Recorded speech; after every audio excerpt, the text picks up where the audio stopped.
Assalamualaikum warahmatullahi wabarakatuh. Perkenalkan, nama saya Lovita Taufik dari kelas 12E. Hari ini saya akan menjelaskan mengenai ilmu kalam. Ilmu kalam merupakan istilah yang terdiri dari dua kata, yaitu ilmu dan juga kalam. Secara KBBI, ilmu berarti pengetahuan yang tertata secara sistematis dan diperoleh melalui metode tertentu. Sedangkan kalam merupakan kata yang berasal dari bahasa Arab yang artinya ucapan atau pembahasan ataupun percakapan. Lalu, secara keseluruhan ilmu kalam secara bahasa atau etimologis merupakan ilmu yang berfungsi untuk menjelaskan mengenai keyakinan dalam Islam dengan cara yang masuk akal dan dapat diterima oleh akal pikiran. Sedangkan secara istilah atau terminologis, ilmu kalam merupakan bidang ilmu yang mempelajari persoalan ketuhanan dan juga keimanan dengan cara pendekatan-pendekatan rasional dan juga filsafat. Selanjutnya saya akan menjelaskan mengenai pendapat para tokoh Muslim mengenai ilmu kalam ini. Jadi yang pertama ada tokoh Syekh Muhammad Abduh yang dimana dia meyakini bahwa ilmu kalam merupakan ilmu yang mempelajari tentang keberadaan Allah Subhanahu wa Ta'ala, lalu sifat-sifat wajib dan mustahilnya, serta hal-hal yang mungkin baginya. Lalu selanjutnya ada dari Al-Farabi yang dimana beliau meyakini bahwa ilmu kalam ini merupakan ilmu yang mengupas tentang zat dan sifat makhluk. Jadi ia juga mengetahui tentang ia juga meyakini bahwa ilmu kalam itu mempelajari tentang keberadaan makhluk serta hal-hal yang berhubungan dengan akhirat. Lalu selanjutnya yang ketiga ada dari Ibnu Khaldun yang dimana ia meyakini bahwa ilmu kalam merupakan ilmu yang isinya berisi tentang berbagai argumen yang didasari juga dengan berbagai filosofi. Lalu juga yang terakhir ada dari Mustafa Abdul Razik yang dimana ia meyakini bahwa ilmu kalam ini merupakan ilmu atau kajian yang bersandar pada keyakinan atau rasional masyarakat. Jadi jika disimpulkan, ilmu kalam ini merupakan suatu cabang ilmu yang menjelaskan mengenai persoalan ketuhanan dan juga keimanan dengan pendekatan rasional dan filsafat, serta juga didasarkan dengan dua dalil atau dasar utama, yaitu yang pertama ada dalil nakli yaitu dari Al-Quran dan juga wahyu, dan yang kedua ada dalil akli yaitu dari rasional dan juga filsafat. Lalu selanjutnya saya akan membahas tentang ruang lingkup ilmu kalam. Ruang lingkup ilmu kalam itu yang pertama ada ilahiyah. Jadi ilahiyah ini menjelaskan tentang ketuhanan. Jadi dia ini membahas tentang keberadaan Allah Subhanahu wa Ta'ala, nama-nama baiknya seperti Asmaul Husna, sifat-sifat wajibnya dan sifat-sifat mustahilnya, dan segala perbuatannya. Lalu yang kedua ada nubuat atau yang disebut juga dengan kenabian. Jadi di sini membahas tentang kenabian seperti kayak mukjizat nabi, terus kitab-kitab yang dibawa oleh rasul atau nabi. Lalu yang ketiga juga ada kelebihan yang diberikan Allah Subhanahu wa Ta'ala kepada para rasul atau para nabi. Lalu yang ketiga ini ada tentang sam'iyat. Sam'iyat ini merupakan pembahasan yang dimana disebut juga dengan berita goib, yang dimana hanya kita temui teori-teori ini hanya kita temui di dalam Al-Quran atau di dalam hadis saja. Lalu selanjutnya ada Ruhaniyah ini berhubungan dengan ruh, yang dimana menjelaskan tentang makhluk halus seperti ruh, jin, setan, iblis, dan lain sebagainya. Selanjutnya saya akan menjelaskan mengenai sumber-sumber ilmu kalam. Jadi yang pertama ada Al-Quran. Al-Quran ini merupakan sumber utama ilmu kalam dan juga sumber dasar ilmu kalam, yang dimana terdapat pada surat Al-Ikhlas ayat 1-4 yang mengatakan bahwa Allah SWT merupakan Tuhan yang Maha Esa. Nah, di sini terdapat unsur ilahiyah yang merupakan ruang lingkup ilmu kalam, dan di sini sudah mencangkup pembahasan mengenai ilmu kalam. Lalu selanjutnya yang kedua adalah melalui hadis Nabi. Jadi hadis Nabi ini berfungsi untuk memberikan penjelasan lebih lanjut mengenai hal-hal atau ucapan-ucapan yang tersirat yang terdapat dalam Al-Quran. Jadi akan dijelaskan lebih rinci dan lebih jelas lagi. Lalu yang ketiga ada pemikiran melalui pemikiran rasional. Jadi umat Islam ini diwajibkan untuk berpikir, yang dimana sebagai contoh kita diharuskan untuk tadabur. Tadabur adalah kegiatan yang dimana kita merenungkan diri untuk memahami lebih lanjut kira-kira ada apa makna dibalik sesuatu tersebut. Biasanya hal ini dikaitkan dengan Al-Quran. Maka dari itu dengan akal rasional ini, jadi manusia atau umat Islam lebih kuat atau lebih percaya mengenai ilmu kalam. Lalu selanjutnya yang keempat adalah melalui naluri dan juga insting, yang dimana naluri atau insting ini bisa dibilang merupakan fenomena yang alami, yang dimana manusia sebagai contoh, misalkan seseorang mendapatkan mimpi didatangi oleh sesuatu atau bisa berbicara dengan sesuatu ataupun dengan orang yang meninggal, lalu mereka langsung tersadarkan untuk terus beribadah karena mereka diingatkan dan mereka takut kematian, dan juga dari situlah bisa timbulnya rasa ingin terus menambah ibadah dan juga mempelajari lebih lanjut mengenai ilmu kalam ini. Selain itu juga naluri ini juga menurut teori yaitu berawalnya pertama kali ialah dari mitos.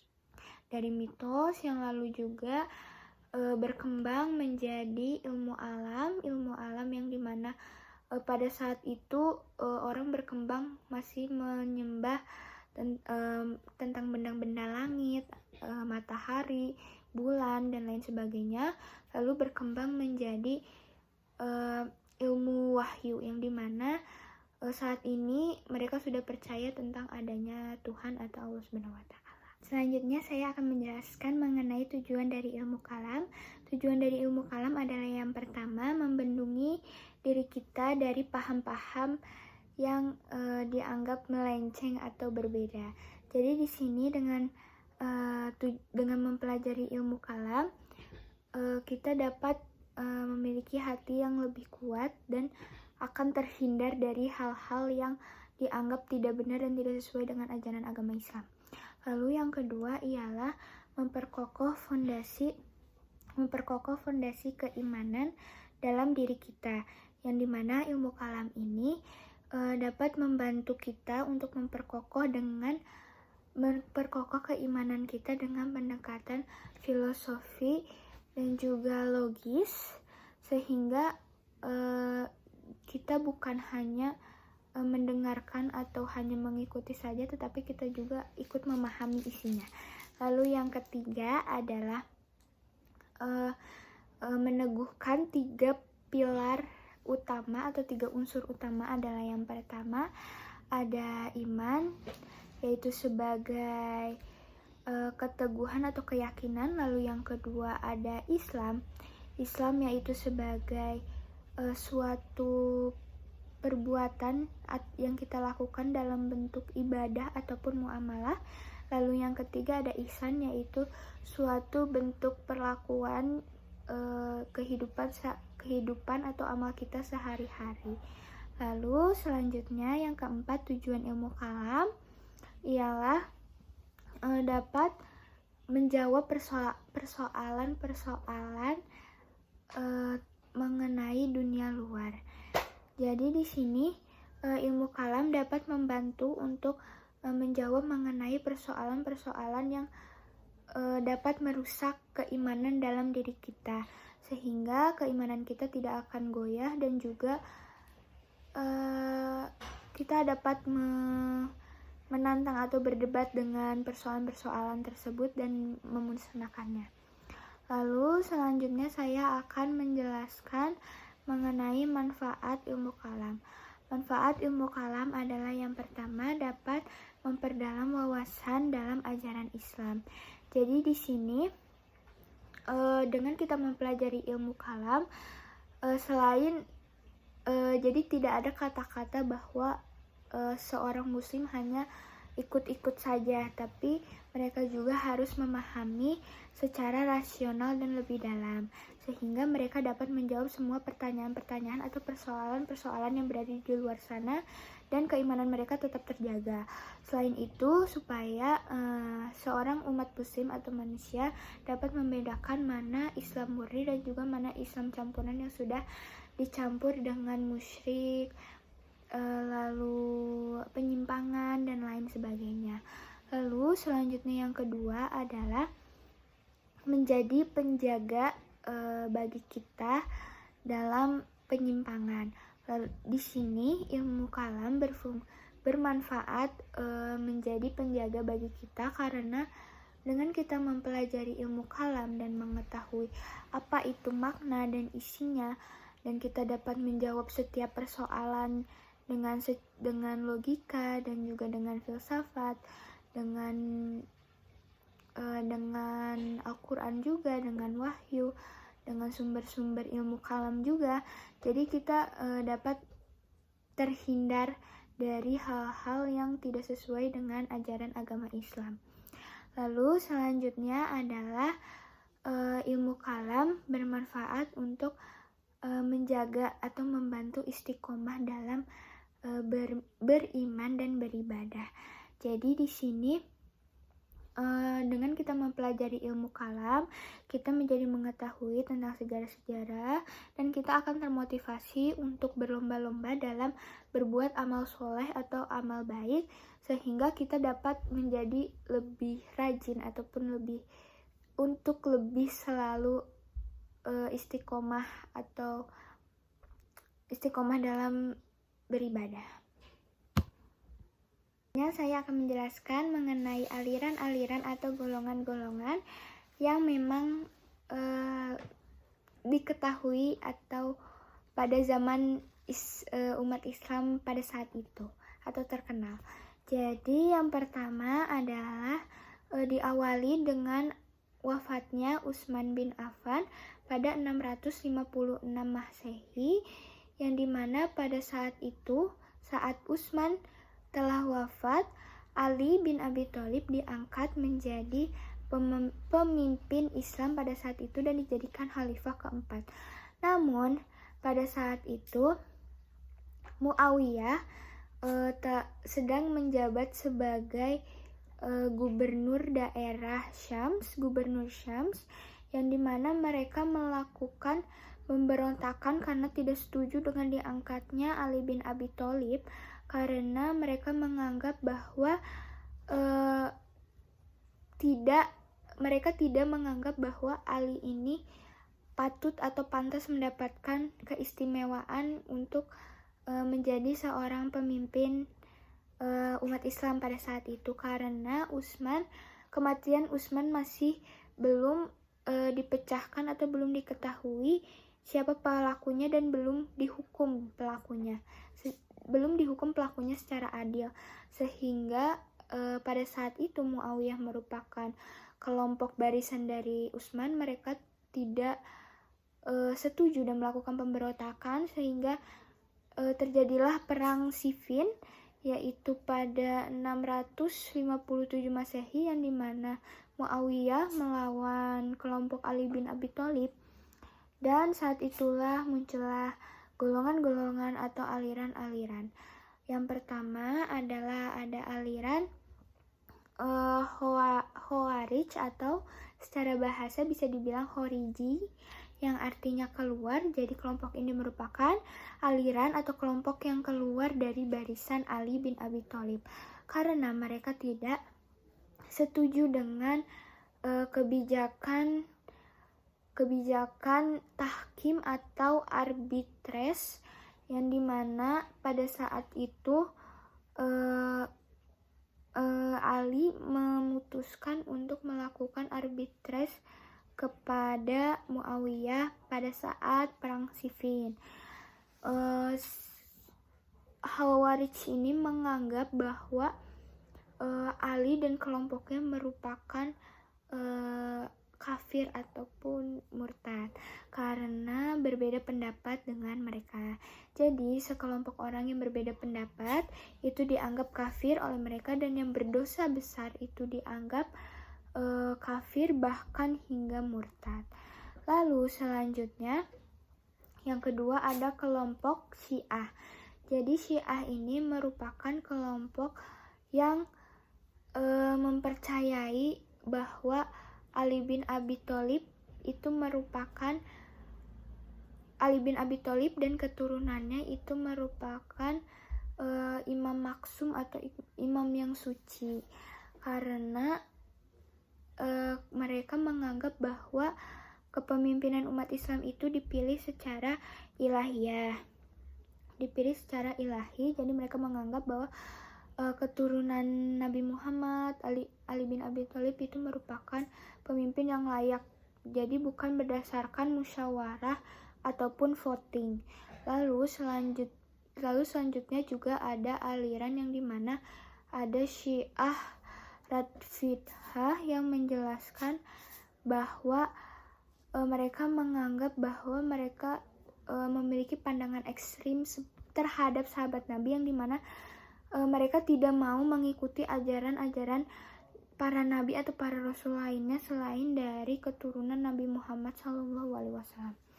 Lalu selanjutnya yang ketiga ada Murji'ah. Jadi Murji'ah ini merupakan kelompok yang muncul sebagai respon dari kelompok Khawarij, yang dimana mereka tidak mau mengikuti proses kafir mengkafirkan, tapi mereka lebih ke menunda penghukuman. Jadi ketika ada mereka menganggap bahwa kelompok ini menganggap bahwa ketika ada orang yang berbuat dosa besar ataupun kejahatan yang sangat besar, mereka menganggap bahwa hanya Allah saja yang berhak untuk menghukum orang tersebut, sehingga ketika di dunia mereka tidak akan menghukum, tapi mereka akan lebih menganggap menunda penghukuman dan menganggap bahwa itu urusan Allah Subhanahu wa taala dan ia akan mendapatkan balasannya di akhirat nanti. Lalu selanjutnya adalah aliran keempat, itu ada Jabariyah. Jabariyah adalah sekelompok yang dimana menganggap bahwa manusia ini tuh sebagai wayang. Jadi kita hanya digerakkan dan hanya ditentukan oleh takdir Allah Subhanahu wa taala. Jadi mereka menganggap bahwa semua perbuatan, sebuah perilaku baik itu perilaku baik, perilaku buruk itu merupakan semua takdir Allah Subhanahu wa taala. Lalu selanjutnya yang kelima ada aliran Qadariyah. Aliran Qadariyah adalah aliran kebalikannya dari aliran Jabariyah, yang dimana Qadariyah ini menganggap bahwa mereka tuh memiliki kebebasan sepenuhnya, sedangkan Jabariyah tidak memiliki kebebasan apapun dan mereka hanya menganggap bahwa segala sesuatu itu berdasarkan takdir Allah. Sedangkan kalau Qadariyah, mereka menganggap bahwa segala sesuatu itu merupakan dari diri kita dan gak ada hubungannya dengan takdir, sehingga mereka memiliki kebebasan sepenuh-penuhnya dalam berbuat, bertindak, berperilaku, sehingga mereka tidak memikirkan mengenai dosa dan lain sebagainya ataupun hukuman nantinya. Lalu yang kelima ada Mu'tazilah. Yang keenam ada Mu'tazilah, yang dimana Mu'tazilah ini merupakan kelompok yang menganggap bahwa Islam atau aliran ini tuh melalui akal rasional, yang dimana mereka menyandarkan pada akal rasional dan tidak diseimbangkan dengan wahyu-wahyu atau bukti-bukti lainnya atau filsafat-filsafat. Jadi mereka hanya mengutamakan logika, dan di sini ada peristiwa terjadinya pembahasan atau jawaban mengenai hal-hal atau persoalan-persoalan dari luar atau yang menyimpang. Lalu selanjutnya ada Asy'ariyah, yang dimana aliran ini didirikan oleh Abu Hasan al-Asy'ari, yang dimana aliran ini mengelompokkan antara berada di tengah-tengah, yang dimana ia menggabungkan antara teologi dan juga filsafat. Jadi mereka menggabungkan kedua tersebut. Lalu selanjutnya juga ada Maturidiyah, yang dimana didirikan oleh Abu Mansur al-Maturidi, yang dimana ia juga sama dengan aliran al-Asy'ari yang menggabungkan antara teori atau filsafat dengan logika gitu.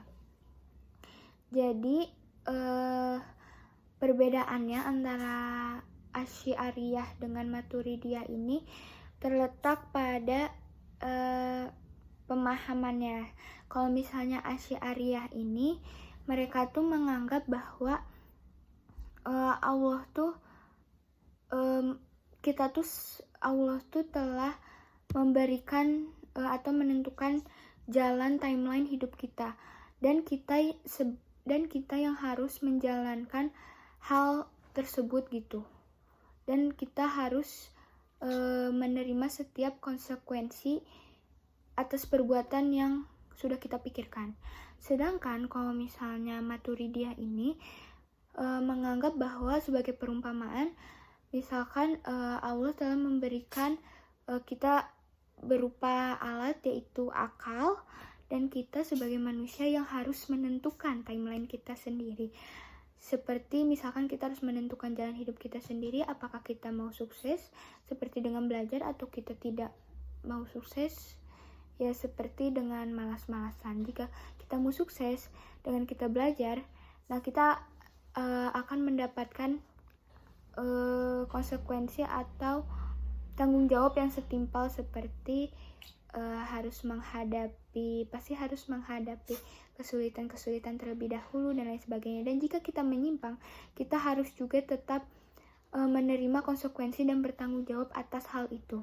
Jadi kedua teori ini atau aliran ini mengharuskan bahwa setiap tanggung jawab, setiap perbuatan yang dilakukan manusia itu harus dimintai pertanggungjawabannya. Seperti itu. Selanjutnya saya akan menjawab pertanyaan-pertanyaan atau beberapa kasus yang sudah saya cari di internet untuk saya jawab. Yang pertama ialah ada seorang pemuda berkata bahwa kalau Allah sudah menakdirkan semua perbuatan manusia, berarti dia tidak bersalah jika berbuat maksiat. Tentukan pandangan aliran mana yang sependapat dengan pernyataan tersebut dan jelaskan mengapa Qadariyah tidak setuju dengan pernyataan tersebut. Jika kita lihat dari kasus tersebut, aliran tersebut termasuk ke dalam aliran Jabariyah, karena aliran Jabariyah atau secara bahasa Jabar yang artinya paksaan ialah merupakan aliran yang menganggap bahwa mereka tuh hanya sebagai wayang, dan perbuatan manusia, perilaku manusia itu semuanya diatur oleh Allah Subhanahu wa taala. Jadi mereka tidak memiliki tanggung jawab atau usaha dalam melakukan kegiatan sehari-hari atau melakukan amal soleh atau amal kebaikan. Lalu mengapa Qadariyah tidak setuju dengan pernyataan tersebut? Karena Qadariyah kan merupakan kebalikan dari Jabariyah, yang dimana Qadar itu yang artinya bebas, meluas, lepas dan lain sebagainya, yang dimana mereka tuh alirannya yang menganggap bahwa takdir Allah tuh gak berpengaruh sama perbuatan, perilaku mereka, sehingga mereka memiliki kebebasan sepenuh-penuhnya untuk memilih pilihan mereka, tapi tanpa adanya konsekuensi atau hukuman atau tanggung jawab yang harus mereka penuhi ketika mereka tidak melakukan atau melakukan hal-hal yang dianggap melenceng dari agama Islam. Selanjutnya saya akan menjawab pertanyaan ketiga, yang dimana ia menanyakan bahwa aliran manakah yang menurut Anda paling relevan dan paling efektif di zaman sekarang, dan jelaskan. Kalau menurut saya, aliran yang paling relevan atau golongan yang paling relevan untuk zaman sekarang ini adalah aliran Asy'ariyah dan Maturidiyah. Kenapa? Karena aliran Asy'ariyah dan Maturidiyah ini merupakan aliran yang memiliki pihak netral, yang dimana dia menggabungkan antara dalil nakli yaitu Al-Quran dan Wahyu, dan juga dalil akli yaitu akal dan juga filsafat.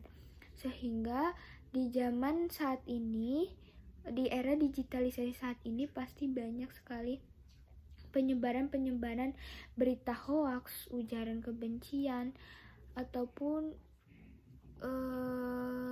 hal-hal yang berhubungan dengan provokasi tentang agama, sehingga perlu adanya literasi digital dari dalam diri kita sendiri, sehingga kita memerlukan logika dalam menentukan apakah berita ini benar sesuai dengan ajaran agama Islam ataukah menyimpang seperti itu. Jadi kita memerlukan logika atau akal pikiran kita untuk memahami mengenai ajaran-ajaran yang memang sesuai dengan ajaran agama Islam. Lalu selain itu juga untuk menentukan apakah berita atau hal tersebut benar ataupun menyimpang juga bisa didasarkan dari Al-Quran dan juga hadis Nabi. Sehingga kalau misalnya jika tidak ada yang sesuai dengan Al-Quran ataupun hadis Nabi, berarti itu merupakan berita yang salah atau menyimpang, sehingga harus kita singkirkan. Jadi di era digitalisasi ini tidak ada istilahnya ikut-ikutan ataupun FOMO pada kata-kata gaul saat ini, sehingga kita tuh harus memahami dengan sendirinya mengenai ajaran Islam, sehingga dengan begitu keimanan kita akan tetap terjaga, kita akan tetap istiqomah, dan juga kita tidak akan terpengaruh dengan budaya-budaya luar, sehingga tonggak keimanan kita, fondasi keimanan kita makin kokoh dengan kita mempelajari ajaran agama Islam ini lebih mendalam, seperti ilmu kalam ini lebih mendalam dengan tadabbur seperti itu. Selanjutnya saya akan menjawab untuk pertanyaan selanjutnya yang dimana sebutkan 3 ajaran Syiah yang dipandang melenceng dengan argumen pribadi. Jadi di sini saya akan menyebutkan 3 ajaran Syiah. Jadi yang pertama ada nikah mut'ah. Nikah mut'ah ini merupakan nikah kontrak yang dimana kelompok Syiah ini menganggap bahwa nikah mut'ah atau nikah kontrak ini diperbolehkan. Namun dalam ajaran agama Islam sebenarnya nikah mut'ah ini tidak diperbolehkan dan sudah ditegaskan secara langsung dalam Al-Quran maupun hadis Nabi, yang dimana mereka menekankan bahwa menikah atau sepasang suami istri itu sebaiknya atau harusnya memiliki hubungan yang panjang kecuali ada hal-hal atau perkara-perkara tertentu yang memang tidak bisa dilanjutkan. Cuma nikah mut'ah ini karena memang memiliki jangka waktu tertentu sehingga dianggap tidak diperbolehkan seperti itu. Lalu yang kedua ialah adanya imamah yang dianggap sebagai rukun iman. Jadi di sini mereka menganggap bahwa imamah ini atau pemimpin secara ilahi ini dianggap ada di dalam rukun iman. Padahal di dalam Al-Quran ini tidak terdapat, Al-Quran tidak pernah membicarakan atau mengucapkan mengenai imamah ini. Al-Quran malahan menjelaskan atau mengucapkan bahwa pemilihan kepemimpinan itu berdasarkan voting atau keputusan bersama, jadi bukan berdasarkan ilahi atau keturunan. Lalu selanjutnya adalah yang ketiga atau yang terakhir ialah mengenai imam maksum. Jadi imam maksum atau imam suci ini yang mereka anggap terlalu ekstrim sehingga mereka menganggap bahwa adanya pemimpin yang maksum ini lebih di atas para nabi yang lain seperti itu. Para nabi ataupun rasul. Jadi mereka menganggap bahwa di atas bahwa si para imam ini atau pemimpin Islam ini tidak dapat dibantah atau tidak dapat disalahkan gitu, karena dianggapnya sudah memiliki ilmu yang tinggi dan derajatnya lebih tinggi dari para nabi. Mereka menganggap seperti itu. Menurut saya itu sangat yang pastinya tidak sesuai dengan Al-Quran dan ajaran agama Islam, yang dimana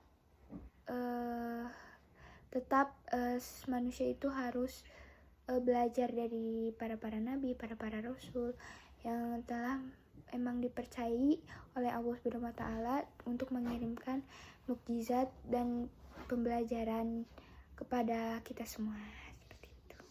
Jawab pertanyaan ketiga yang dimana ia menanyakan bahwa aliran manakah yang menurut Anda paling relevan dan paling efektif di zaman sekarang, dan jelaskan. Kalau menurut saya, aliran yang paling relevan atau golongan yang paling relevan untuk zaman sekarang ini adalah aliran Asy'ariyah dan Maturidiyah. Kenapa? Karena aliran Asy'ariyah dan Maturidiyah ini merupakan aliran yang memiliki pihak netral, yang dimana dia menggabungkan antara dalil nakli yaitu Al-Quran dan Wahyu, dan juga dalil akli yaitu akal dan juga filsafat.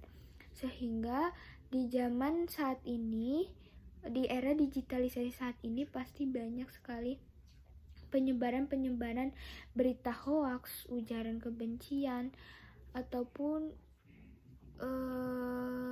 hal-hal yang berhubungan dengan provokasi tentang agama. sehingga perlu adanya literasi digital dari dalam diri kita sendiri, sehingga kita memerlukan logika dalam menentukan apakah berita ini benar sesuai dengan ajaran agama Islam ataukah menyimpang seperti itu.